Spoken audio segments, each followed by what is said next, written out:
1 minute ago, scientists confirmed what they feared most. California's sleeping giant Lassen Peak is waking up fast. Ground levels are rising by the hour, and signals from space show a dome under dangerous pressure. Unlike Hawaii's gentle flows, this volcano explodes without warning.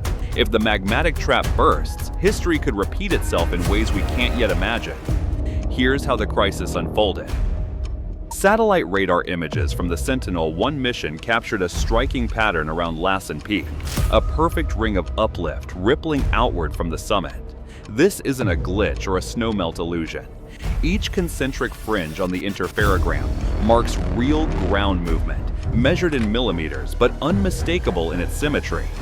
Over just a few weeks, the central dome has risen by up to 12 millimeters, confirmed by ground-based GPS stations anchored deep in the granite. At NASA's Jet Propulsion Laboratory, analysts walked through the raw data, frame by frame, ruling out weather, snow, and satellite error. The agreement between INSAR and GPS is absolute. Lassen's surface is inflating like a pressurized lid. This kind of deformation is a classic signal of magma accumulating beneath the surface, not just shifting rock or seasonal swelling. The numbers leave little doubt. Something deep below is pushing the mountain upward, and the ground itself is keeping the score. Lassen Peak doesn't erupt like Hawaii's gentle shield volcanoes. In California's Cascade Range, volcanoes are built from sticky, silica-rich magma, thick as toothpaste and slow to move. This high-viscosity magma traps volcanic gases deep inside, building pressure over weeks or months. When the seal finally breaks, the result can be a sudden, violent release, an explosive eruption, not a slow-moving river of lava. Shield volcanoes, like those on the Big Island, produce runny basalt that flows easily and lets gases escape, so eruptions tend to be steady and predictable. But at Lassen, the dome acts as a cap, holding back a mix of steam, carbon dioxide, and sulfur dioxide. The more the magma rises, the more tightly these gases are squeezed beneath the surface. That's why even small amounts of uplift here are watched so closely. Just a few centimeters can mean the difference between quiet inflation and a sudden blast. In the Cascades, the hazard isn't just the lava, it's the pressure building below, waiting for a way out. Inside Lassen's summit, the dome acts like a pressure cap, rigid but not unbreakable. As magma rises, it brings with it a load of dissolved gases and heat. The cap responds by swelling upward and outward, storing that pressure in slow, uneven pulses. Volcanologists call this the volcano's breathing. The ground inflates, then sometimes relaxes, but with each cycle, the dome grows more brittle. When the magma is thick, full of crystals and silica, it resists movement, forcing gases to build up beneath the surface. If the cap holds, the pressure may drop back down as gases escape through cracks or old vents. But if the stress rises too quickly, or the rock weakens from repeated stretching, the dome can rupture. That's when the risk of collapse or an explosive surge becomes real. In the lab, we've modeled how just a few centimeters of uplift can tip the balance, especially when combined with sudden gas pulses. The difference between a quiet inflation and a catastrophic failure often comes down to how fast the pressure builds and how strong the dome remains. On the morning of May 22, 1915, Lassen Peak sent a column of ash nearly 30,000 feet into the sky, casting a shadow that stretched for miles. The eruption ripped open the summit, unleashing pyroclastic surges and mud flows that tore through forests and ranches. Residents in Red Bluff and Hat Creek woke to darkness at midday, their fields buried under gray ash. Roads vanished beneath thick deposits of mud and debris, cutting off entire communities. Early newspaper reports described livestock fleeing in panic, water supplies fouled by sulfurous runoff, and families forced to abandon their homes. In diaries and letters, people wrote of choking air and sick children, of crops lost for the season, and a landscape transformed overnight.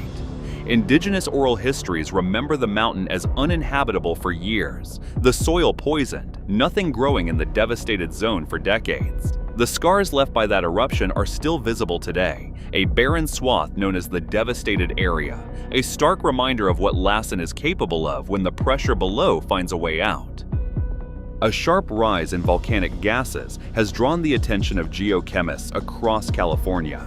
In early spring, field spectrometers recorded sulfur dioxide concentrations 4 times higher than the long-term average, with carbon dioxide and hydrogen sulfide climbing in tandem. These readings arrived not from old fumaroles, but from newly active cracks near the dome's base. Dr. Elena Morales, a university geochemist, compared the gas ratios to baseline logs stretching back a decade. Her lab found a distinct signature. The proportions matched those seen when magma rises close to the surface, releasing volatile gases that had been trapped deep underground. The surge in sulfur dioxide is especially telling. It points to fresh magma burning through old mineral layers, breaking down sulfur compounds that had remained stable for years. Drone surveys confirmed the chemical data, capturing patches of yellow sulfur encrusting the ground and bands of withered vegetation along the new fractures. Even pine trees on the upper slopes show stress, their needles browning in tight arcs around the vents. The chemistry, Dr. Morales explains, is a silent warning. Magma is intruding into shallow rock, and the mountain is leaking its secrets through every crack. Seismographs ring with a pattern that volcanologists call drum beats, sharp, repetitive microquakes that pulse beneath Lassen's summit. More than 50 of these tremors now register each day, each one a tiny jolt as magma and gas force their way upward through brittle rock. Dr. Isaac Tran, an independent volcanologist who spent years comparing unrest at Lassen and Mount St. Helens, studies the drumbeat signatures in detail. He explains that at St. Helens in 1980, these same rhythms signaled magma breaking through a rigid plug, leading to a catastrophic lateral blast. But Lassen's dome is both higher and more mechanically fragile, built from dense, crystal-rich rock that resists flexing. Instead of venting sideways, pressure here is more likely to force a vertical collapse or explosive surge straight up. The seismograms show not just random noise, but a steady transport of magma, each quake a record of sticky, gas-charged melt grinding past old faults. Slow-slip events along the flanks add another layer of warning, hinting at deep movement that could destabilize the entire cap. For Dr. Tran, the message is clear. These persistent tremors aren't background chatter. They're the sound of a system under strain, and every pulse counts. Park rangers and geologists hiked across the pumice fields, notebooks in hand, as drones swept low over the chaos crags. New fractures had opened in the ground, thin, jagged lines radiating outward from the dome's base, some stretching beyond the hazard zones mapped in 2010. In the chill of early morning, thermal cameras picked up faint ribbons of heat along these cracks, even where snow lingered in the shade. Field crews measured the gaps, finding several wide enough to fit a boot, their edges stained yellow from recent gas release. These weren't just old scars reopening. Some cuts sliced through untouched soil and young pine roots, signaling that the mountain's stress was migrating outward. The presence of fresh fractures outside the established deformation area forced scientists to reconsider the risk map. If a new vent opens along one of these lines, the threat could shift toward roads, trails, or even nearby infrastructure previously thought to be out of reach. Trails leading toward Lassen's summit close in rapid sequence, with rangers posting new warnings at every major junction. County emergency managers review evacuation checklists as satellite alerts push the USGS from routine monitoring into formal escalation. The public alert system moves through its tiers: normal, advisory, watch, each step triggered by clear data, rapid dome inflation, persistent drumbeat tremor, and elevated gas readings. A spokesperson from the County Office of Emergency Services points to the evacuation grid. Drills show that once the order is given, highways can clog in less than 3.5 hours, with some routes threatened by debris flows in under an hour. Production teams run through their own checklist, confirming backup power, masks, and live update feeds, mirroring the readiness demanded of everyone in the zone. The USGS reminds residents that escalation is not a prediction, but a call to prepare. With each new closure and advisory, the response system tightens, turning scientific signals into direct instructions for safety.